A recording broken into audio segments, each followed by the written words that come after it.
Hi, I'm Drew. And I'm Sam. And welcome to Drewling Samantics.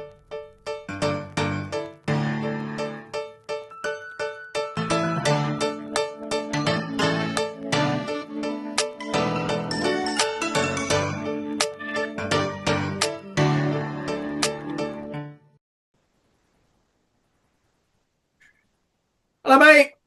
Hello, mate. Now, right, come on, sit down, get comfortable. Tell me, how'd it go? How'd it go? How'd it go? What? You know, how did it go? Oh, shit. Sorry. Yeah, should probably explain that a bit more rather than just entering into We were yes. having like during the week. First of all, hello, everyone. Welcome to Drewling Samantics. Thank you for joining Hello, us. everyone. We're here. Have you got a drink, mate? Are you I've got my coffee here ready to go. You've got you're just delaying tactics, this is. I'm not delaying anything. It went really well, thank you. So Great. To kind of explain what's going on here, I had quite a big audition recently. As a personal preference, I'm not going to go into too many detail. Obviously, you know Drew, but we're close friends, so I'm not going to sort of. I don't know. There is this sort of like jinxing it kind of thing, isn't there? Like, sort of dial back a bit. First thing, I'm going to ask you a question. Do you tell people when you've got an audition? Right, so I mean, obviously, tell Verona and me or like close friends, but would you, for example, I know you're not massively sort of like social media active, but you'll see it sometimes. People put on my way to a really exciting audition, blah blah blah. Would you do that? Would you sort of mention? I don't. I mean, I as the social media thing, maybe not. No, I don't tend to go, got a really great audition, send positive thoughts.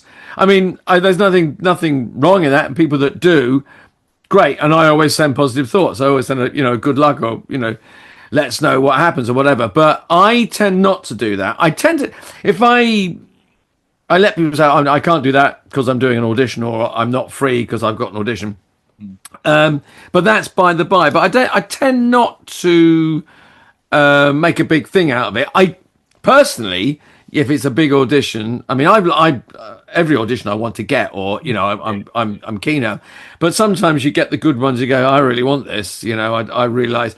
So I tend not to build it up too much because that may affect how, particularly if it's a face-to-face audition. Yeah. Or I've done a self-tape and it's a recall, But I tend not to build it up because I try and keep it kind of my attitude is always do them, enjoy them. It's work, but then forget about them, But how about you? Do you do the big sort of like I'm off to a big one, folks, send love or whatever? As you well know, and people out there probably know, my social media I post about once every 18 months, so I'm not all that active. But no, so. I guess it's the same with like exams and like driving tests and stuff like that. I know a lot of people will deliberately not say it because number one, you get people going, "Oh, good luck," or "I hope you get it," blah blah blah, and actually that can be not intimidating, but can add to the pressure. And then more so, I think it's the bit afterwards. How did you get on? I know you've just said that, and that doesn't bother me because we're talking within the industry, but. Yeah. Have you heard yet? How have you got it? Oh, what did they say? And you know as well as I do that quite often you can't answer that until most of the time you won't even get a no. It's just radio silence. Yeah. And we've said this numerous times before. The reason you haven't got something is because you see the advert on TV and you go, "Oh well, I went for that. Obviously, I didn't get that." Yeah. There it is. But it's that thing as well of asking how did it go. You don't you don't know how it goes to an. All you can really say, or all I can say is, well, I enjoyed it. I did what I thought was necessary and all that I could do, and now it's in their hands, and they're, I mean, it's that sort of. Well, they seemed very grateful. They were very positive. They were very thankful. Yeah, but they're fucking performers as well, so they might have been dog shit, and they're going, "Thanks for coming in." Yeah, they made that to you, but yeah, it might be you go in the room, do your bit, and brilliant, thank you so much. We'll be in touch. The minute the door closes behind them, what the fuck was? Yeah. I'm playing devil's advocate. It's obviously not that very often, but yeah. So there is that element. Like, you can feel like you've done the best audition of your life. You can feel like you've done the worst audition of your life, and anywhere in between. I would say it doesn't often, and I'm not saying never, but it doesn't often have a correlation to whether you get the job or not. Because you could go in and be the best that you personally can be and still be 10 times worse or 10 times not as good as the person that goes in after you. But that's out of your control.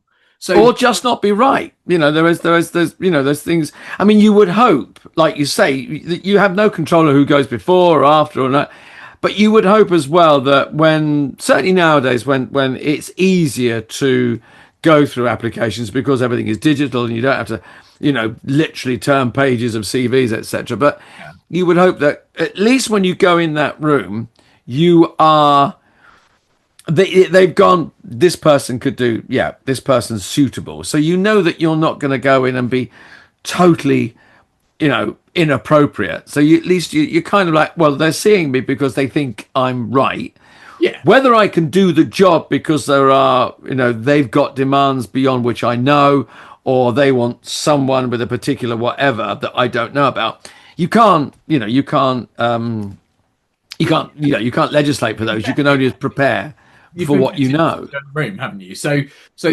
With the greatest respect, they're not going to go, yes, we'd like to see Drew for basketball player number 3.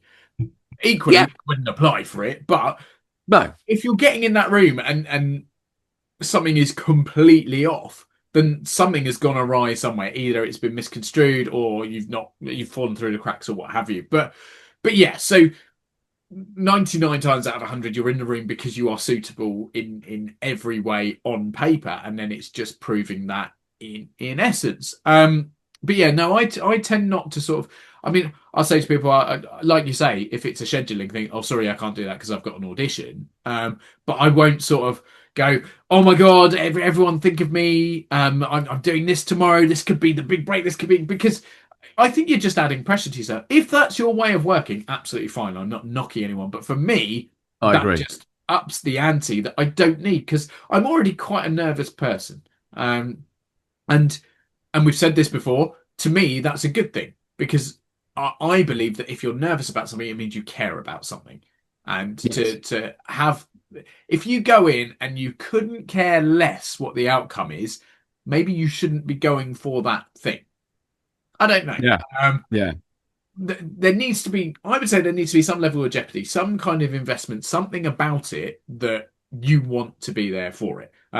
But we very much gone off on sort of a side road here, because you asked me, how did it go?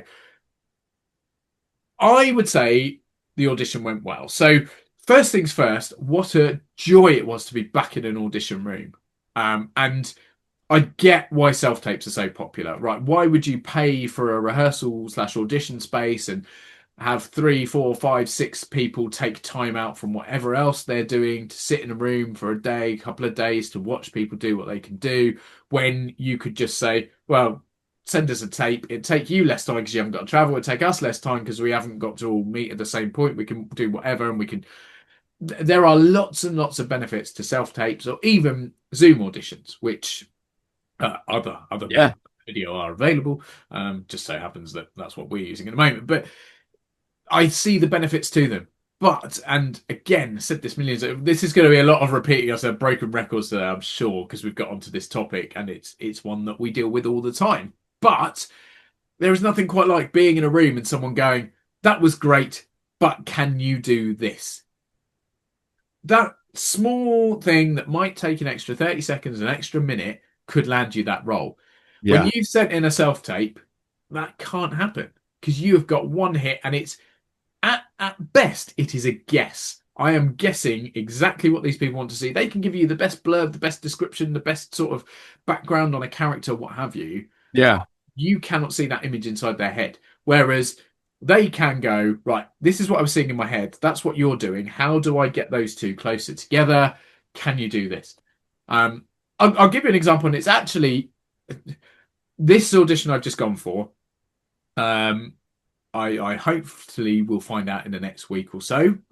It would be a really, really positive move for me, for my career, and it would really, really make me happy. It's also a role I really want to play. Now, they part of the preparation was right. We're going to do a movement bit. We're going to do a scene or a couple of scenes. Here are the sides for that. Here are here's the script for those little bits. So I learned that, and then they said, "Can you please prepare a song, no longer than 3 minutes?" And what they did is, which is something I've not really had before, but I think was really useful. They created a playlist of music which you could access, which is songs and pieces of music that have inspired writing the show. So this is the writers, or certainly, and have a listen to this playlist, flick through the tracks. Here is the style of this show. Here is the music that is involved in it, or at least that has inspired the music that has been written for it. Yeah. Find a song that fits in with this. Obviously, then you know the storyline, or certainly know the background of the piece as well, and the character you're going for. So it's all about, and you're being given little clues almost to piece this together. Now, for me, I became a little bit stuck because there were certain elements of this show and certain elements of the character I was like, right, that would be ideal, but it misses out on that. This would be ideal, but it misses out on that. And they were two sort of contrasting songs. So, and I'm not necessarily recommending that everyone do this, but I sort of threw caution to the wind, and I prepared both. So I mean, you always have multiples in your locker. You'd be foolish to go with just one thing, but I particularly worked on two. And when I got there, they said, right, lovely to meet you, blah, blah, blah, blah, blah. We've done this bit, done that bit. Right, time for your song. What have you prepared for us? And I said, well, actually, I've got two. I couldn't pick between them because this one I thought was perfect for this reason. This one I thought was more perfect for this, but not as. I was like, what would you like to see? Like, here's, having given you those descriptions and they recognise the songs as, what do you think would be more suitable? Because maybe that's a cop out. Maybe that's me going, oh well, being lazy. You do the work. But I thought that way, I'm giving them what they want to see. Also, they get to, sorry to interrupt, they get to go, hang on a minute, he's thought about the character and the aspects of the character, and giving us, okay, now we've met you, Sam, maybe push that edge of the character by singing that song, or vice versa. Yeah, so maybe it was a cop out. Maybe it was, people think, well, you look cocky because you've gone, I've done two. That wasn't the case at all. I wanted to do the best I possibly could do, and by putting the ball back in their court. And I'm not saying necessarily anyone out there that is in the industry you should do this, because it may well come up to bite you at some point. You may go like this and they go, no, we told you to do one, why have you done two? Who knows? I doubt that would happen, but never say never. So I thought, right, I'm gonna hedge my bets. I'm gonna prepare this, and then I'll hand over to them. What I wasn't necessarily expecting was them to go, can you do both? Which of course I'd prepared both, so that wasn't. But I genuinely didn't expect that. So yeah, who knows? Maybe doing two will have cost me. Maybe they've gone, oh well, he was great in that one, but he really couldn't do. As far as I'm concerned, I performed the tracks as well as I wanted to or hoped I would. There's nothing more I can do. And that again, that's not sort of saying, well, yeah, don't care. I absolutely do care. But in this industry, as we've talked about before, you have to be ready to go, as you said, leave it there. Right? I've done everything possible. I cannot, and I still do, because we all do, but I cannot dwell on it. I cannot go, oh, did I do that? No. I'm happy with the performance I gave. If they come back and go, sorry, not for us, that's not on me. That's them making a decision that I could not influence any further. I think that's the only way you can look at it. Yeah, I mean, I think I agree, Sam. I think sometimes you're set. I mean, we're actors, we're performers, we're artists, we're creatives. Whatever you're going for, they send you something, and you have to make an artistic choice. Yeah. Now, as you say, doing a self-tape, you get one shot at that.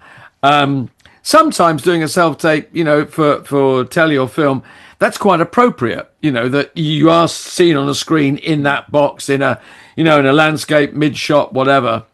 But for stage stuff, I agree. There's still nothing like being in the room. Sometimes self-tapes are used as a filter. They'll see you and go, okay, it doesn't really matter. We just want to see this person move and breathe and talk. Yeah. Then, we'll get you in, and then you very often, if it's a stage one, you'll get a live recall. You'll get in the room for a recall. But you have to make those artistic choices, don't you? Go, I mean, it's sometimes you get a play that that you go, okay, it's a classic. We know it very well. That character of John Smith, he's that. We all know that because the play's done lots of times. Is there something fresh I can bring to it, being, Drew or Sam, to put it in another direction? Then you're then you're risking, because you go in and you go, okay, I've got this idea of the character. This is the way that I would approach playing, I don't know, Hamlet, let's hit a big one. That actor goes in and goes, I got this idea. And then they go, yeah, lovely, we kind of like that. Or we hadn't seen that, but that's really nice. Or sometimes they go, no, in this, he's going to be this, and this. Yeah. Can you do that? You go, yeah, lovely. But sometimes you are left guessing, and you do have to make that actor's choice. And then it is, I don't know about you, because you're given these, how daring do you get? Now, I think giving them 2 songs and having a choice is kind of like, that's great, because you go, and then if they go do both, and they go, oh, he did both for good reasons. He sang them well. He did them great. Tick, tick, I happen to think there's also an element of potentially they go, well, fair play. Like he didn't know what he was going to have to do, to an extent. Like you could have rehearsed one song a million times, come in and done it exactly off pat, but you've sort of gone, I'm versatile. I'm ready to do something that's like I'm not expecting. I mean, on a very limited level, because I'd prepared both songs, but there's and equally you'll sometimes get like, here's a bit of script we sent you, but then on the day here's another bit, so you haven't had time to prepare this one. So it's the think on your feet. And I mean, the choreography bit of this audition was very much that, because we were sent nothing beforehand, so you went in and you learnt it in a matter of half an hour, and there you go. But yeah, I think auditions are a fascinating thing. And going back to what you were just saying about existing characters, we've talked before about famous characters or really sort of like standout characters. Your audition is a chance to show that you understand that character, but you do have to read the room as to how much do I vary from that. Like, yes, yeah. Where is the line drawn between being, I know what has made this character famous, or I know what this role is known for, so I can do that justice, and I'm going to go off on a tangent away from the norm? Does that then look, I was going to say disrespectful, it's probably too strong, but you sort of know where I'm coming from. Like, I do. Changing a delivery of a line that is famous, or changing the style of someone speaking or something. Yeah. Sometimes that comes with, and that was another thing I was going to say, but the other aspect of knowing the material and knowing sort of, your subject, or, as you had, you've got a new piece, and you go, well, I don't know. So all I can do is go in and show an interest and show some variety on where I think we might go with this. And then it's down to them. But there's the other thing, is if it is a well-known piece, I then look and go, okay, where am I going with this? And then go, maybe then it's and I always do it anyway, is to research who you are possibly working for. Like, if you know a director is a very straight down the middle, okay, it's going to be like this. They're a very, wrong word, but traditional way of looking at it. We're going to play this piece, this play, musical, whatever, straight for what it is. We're going to bring some new angles to it, or you look at director and you go, that director, they are very experimental. It's an experimental company. There's going to be not only that they're going to be putting elements of music into it, movement or whatever. So I can be a little bit more risky and a little bit more, left of field with the way I approach it, to show that I understand where the company's coming from and where the play might be going. And that comes down then to the other part of your preparation, or one's preparation, is actually looking up the director if it's not someone that you know, or you don't, or you want to know more about their work. Obviously reading the play, the piece, if it's in existence. And then looking at the company, and then looking at, okay, if it's a tour, then I might have to approach this in a way where I go, I'm okay with touring. I'm okay with if it's needful, get-ins and get-outs. But all that is involved as well, and it's in the back of your mind. So when you walk in the room and they go, any questions? I always, and then, I don't know, if I've not no questions, I always go, do you know what? I don't have any questions at this stage. I think I think I know everything I need to know. Do you have any questions of me? But sometimes it's, you go in and you go, so, how much music is going to be involved? Or I play a musical instrument. Could that be useful to you? It's and you have to, as you say, you have to fill the room. And it's interesting going back, because I've had a couple of in the room auditions recently, and having done a lot of self tapes, to go back in the room again and be yourself and not be too pushy, and to have those immediate ideas and spark. I mean, I'm always myself. I always go in there, and I'm too old and too long in the tooth now to pretend. I'm not. I'm a 5'6", some other years old actor. I've done stuff. They must have read my CV. Let's not pretend. If you want to work with me, brilliant. If you want to point me in the right direction, redirect this and go, I'm not going to be, I go in there and there's a lot of actors who say, it's work. It is part of your work. It's not a day out. It's not an interview. It's not keep your fingers crossed, let's hope. It's work. And I prepare that as a piece of work. Go in there and do it. And then you can come out and go, right, I prepared and I got that across. I got across, whether it's right for what they want or wrong, at least I did what I prepared justice, knowing what I knew. And you can't do any more than that, I don't think. You've just said it yourself, But okay, so I've got a question. I have many questions. It's just so happens that I have one that I would like to know your thoughts on. But first, you have to promise me, Drewsif, you will be 100% honest. Okay. Promise. It's a rarity, but they do exist, and I personally am really not a fan. Auditions where you audition in front of the other auditionees. So group auditions, or you're in a room like, for example, I did a panto audition years ago where all of us were sat in the theatre, and you got up one by one and did your song or did your whatever. And so in that scenario, if you're doing something unique, not such an issue.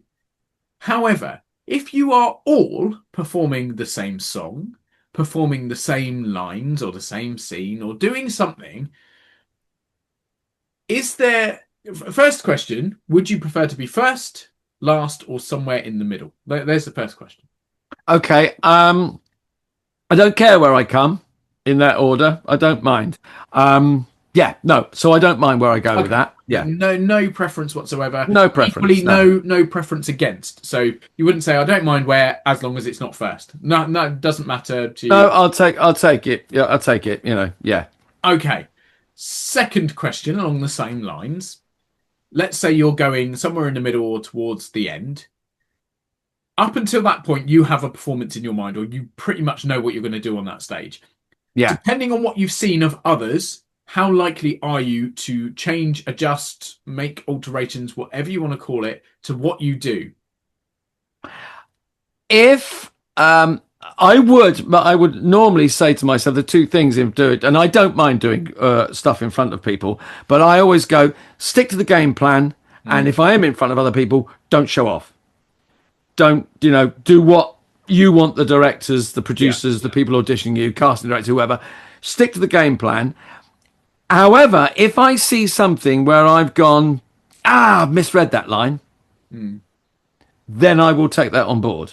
I won't do it as they've done it. I'll take...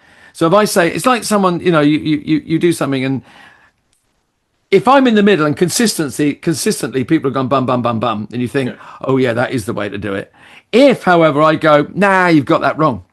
You've got that wrong. This is the way to deliver that line, I think, then I will stick to my game plan. So my two things for me in those sort of workshop style auditions are stick to the game plan and don't show off. Don't play to them. No. Because I know, if you're certainly if you're doing something funny, if you're doing comedy and you start making everybody laugh, then don't play up to that, because then, yes, take the laughter on board and use it as you would if they were an audience laughing, but don't go, oh, fellow pros, I'm making fellow pros laugh, I must be good, because then I'll fuck up personally, pardon my French, but that will screw. I know then if I do that, I'll go off my game plan, and that's when I might weaken my cause, as it were. Okay, so to expand on that slightly, you're towards the end or towards the middle. A few people have gone. One person smashed it, like they had the audition panel laughing because they did something that really, really worked. Do you in any way emulate that or take from that or go, oh, I'd never thought of that.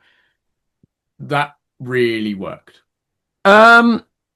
It would be very difficult not to, but I would, it's very tricky not to go, oh, I love the way they said that. I think I would probably, if I was going after someone just done that, I'd go, love that. And then I'd make a kind of, I wouldn't do the sort of like, oh, follow that, well, go on then, follow it. Because I would go, no, stick to the game plan. If I don't make them laugh as much, that's it. They may be all laughed out. It may be the end of a long bloody day. It doesn't matter. Or if, I got to stick to what I believe in. It's very tricky. Obviously, if there's a gag that I haven't been doing and the 6 people in front of me have, I'd be stupid not to, to do it. Because, you suddenly learn, That goes without saying. I maybe I didn't phrase it. What I mean is sort of like, maybe like, let's say there's 10 of you in the room. The first 4 do things as expected. Number 5 does something a bit different and it fucking brings the house down. You're number 6. Yeah, I mean, my head would be going, well, they cast it. That's what they like. Do that. Yeah. That's right. They like do that. I would still, if I think I'm right, stick to my game plan. I would be then going, okay, that the bar's just been raised. My game plan, what I'm doing, I've got to make sure I nail it. Because there's no to say that person was right and I could be right. It may be that, I don't know, you can't question why. I'd sit there and go, you bastard, that was good. But that's it. That's the risk you take with the kind of workshop auditions. You're always looking around the room, and I've done 2 that stick in the mind. One, I got cast out of the workshop, and I knew that we did the workshop, and I knew I'd done well in that. I'm not great with. I love workshop auditions. I love working with other people because it's then like, well, they need people. It's collaborative. If it's a one-man show, there's no point in doing a workshop. Yeah. But I mean, if you're working in a company, then a workshop audition. Some companies, that's the only way they work. Well, if that's the case, and I want the job, then I'm going to have to do it. And I don't mind that. But I did this audition. I went in there. There were 2 sections. There was a movement section, and then there was an improvisation section, both of which I loved doing. And then we were given a break, and then in the afternoon we came back, and we did our prepared sides from the show in front of a bigger panel of people. Right. So the previous people were there, and then there was more. So we started off with like 2 or 3 in the room, and then there was like 8 in the room, and that was filmed, interestingly. But and I loved the whole process, and that was after a self tape. I'd sent it a self tape previously, so yeah. And then great, I got that.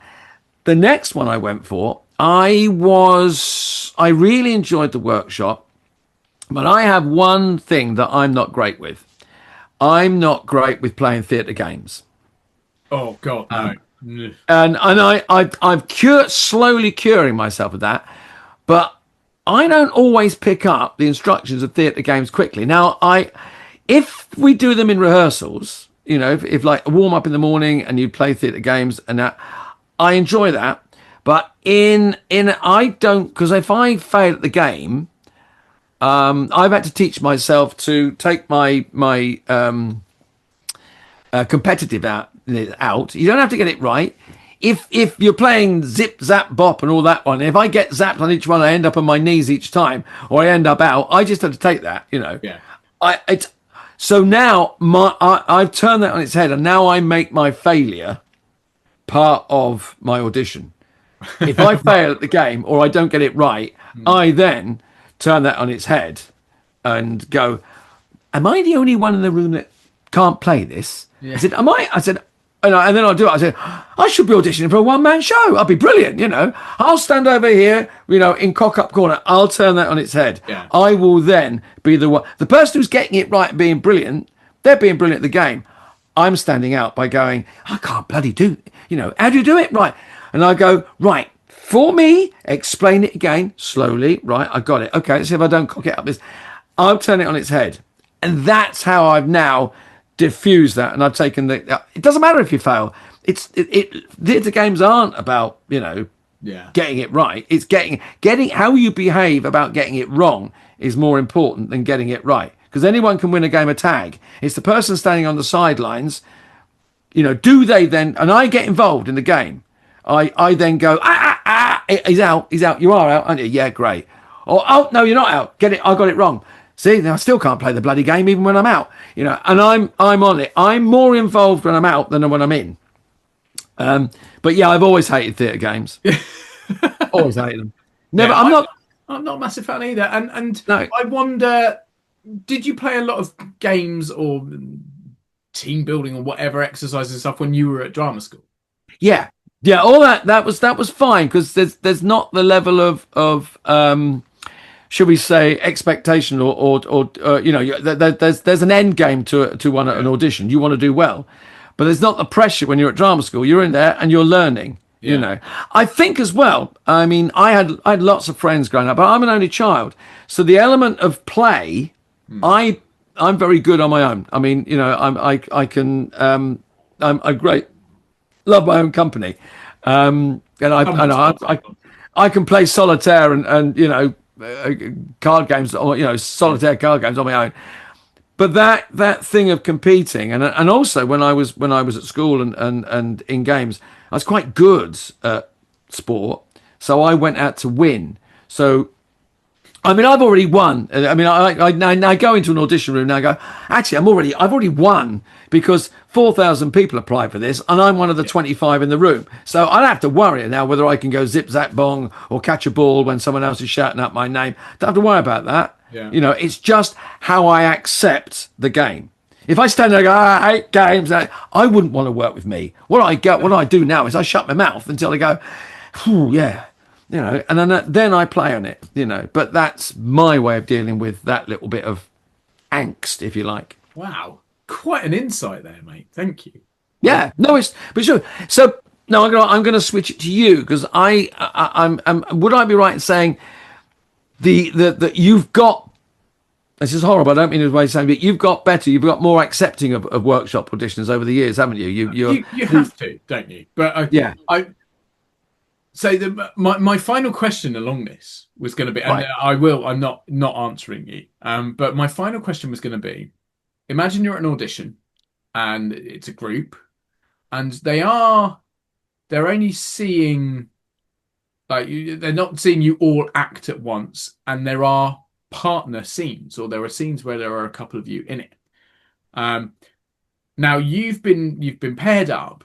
And what they've said is, and I know this is very specific, I'm thinking back to an audition and just wondering if it happens very often, but imagine there's a scene, you have been partnered with someone going for the same role as you, and what they're asking you to do is to read in for each other. Yeah. And they say, right, you're with here's the groups, here's the partners, whatever.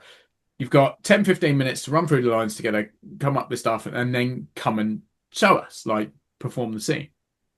You are now working with someone who is the enemy. And I'm obviously over-egging the pudding here. But essentially, you are having to work together with someone who, at the end of the day, you want to defeat, you want to beat, you want to get past them. Do you hold back in that practice? When you say hold back, if I think they could be better, or if I think there's something, I will say it. I'm not talking about them. I'm talking about you. So in this practice bit, you are practicing what you are then going to perform for the judging panel. Yeah. You're practicing that in front of someone who's also got to impress that judging panel. So do you go 100% in front of that person that could then go, that's a good idea, I'm going to do that as well? Or do you go, and there's nothing what we've discussed, there's a right or wrong answer. I'm just intrigued by how people's brains work. Because let's say the two of you are together and you've got a different way, or you've interpreted a joke a certain way, the other person's interpreted a joke a different way, the delivery, the blah, blah, blah. And then when you're rehearsing it, you give it 100% in that rehearsal and they go, oh my God, I wasn't going to do that, but that's brilliant. And then when you go and perform that scene, you've not given them an upper hand, but you've helped them. Where does the moral compass lie on something like that? I wouldn't, if I was rehearsing someone in that situation, I wouldn't hold back, because I would hope that if I did something, because there's nothing worse, and we've all been there, and everybody in the business that's listening to this now will all have been there at one time or another and going, I'd have got that if it weren't for the shit person I had to act with. We've all done those things. And so I wouldn't hold back, because what I would do is basically hope that if they were not as strong as I would want them to be, or I think, and that's only my opinion, because they may be exactly what the casting director wants. I can only do my job, and hopefully doing what I do will draw them out. If it gives that person a hint into playing the role better than they were, I can't help that. No. Hopefully, by that stage, the whoever's casting will go, oh yeah, he's Andrew's given Joe Bloggs the way in there. Yeah. But also, I wouldn't hold back if we were rehearsing something and going, I would have done a few years ago, not now, because I don't care if you dislike me in an audition. If who I'm working with, I don't care if you don't like me. Let's just get the job done, and that's not me. That's because I'm not winning friends here. I'm winning a job. Exactly. So I'd be perfectly in the nicest possible way. I would say to someone, actually, if you deliver that ba ba ba, and I go ba ba ba, and you go ba ba ba, we'll get the laugh. We will get the laugh, not you or me. We. So I would alternatively, if someone said to me, actually, mate, if you do that, and I'll go, gotcha, right, fine. I'll play it as well. And I've been in the situation where I've stood there and gone, this person is head and shoulders more right for the role than me. Everyone's head and shoulders above you, mate. But well, yeah. But they are, so I would still, and what I wouldn't do either is I wouldn't hide anything. I wouldn't sort of, when we get in the audition, then suddenly give 50% in the rehearsal and going and they're standing there going, where the fuck did this come from? Because then I think people can know. And I've been on an audition panel and I've watched people do that, and I've gone, you didn't do that in rehearsal, because that person is looking, that person is so behind you that so you are a fucker. And that gives us a perfect subject, mate, for a future episode where we can talk about being on an audition panel, because I think that would be hugely entertaining. But I'm going to cut this one short. I think that should be it, because we've got a guest on next week. Let's do that, and we'll pick this subject up another time. I think we should. There's a lot more to be said. And if anybody listening, watching now has stories or comments about that, because all of us in the business cannot escape auditioning and self-taping or whatever. If anybody has anything they want to say and please get in touch. Because let us know, because we will discuss this more, because I think this is a huge subject. Of course. Until then, mate, have a good one. We'll see you next time. And you, Sam. Take care, everyone. See you soon. Bye. Bye.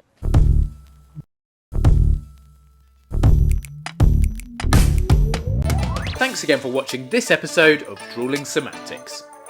Please make sure you subscribe to our channel and turn on notifications so you never miss a new video. Don't forget, we're also available as audio only. Just search Drewling Samantics in any good podcast app. And please support us on social media. All our links and handles are on screen now. We love welcoming new followers and subscribers, so why not share with your family and friends so they can join in too? Thanks very much. See you next time.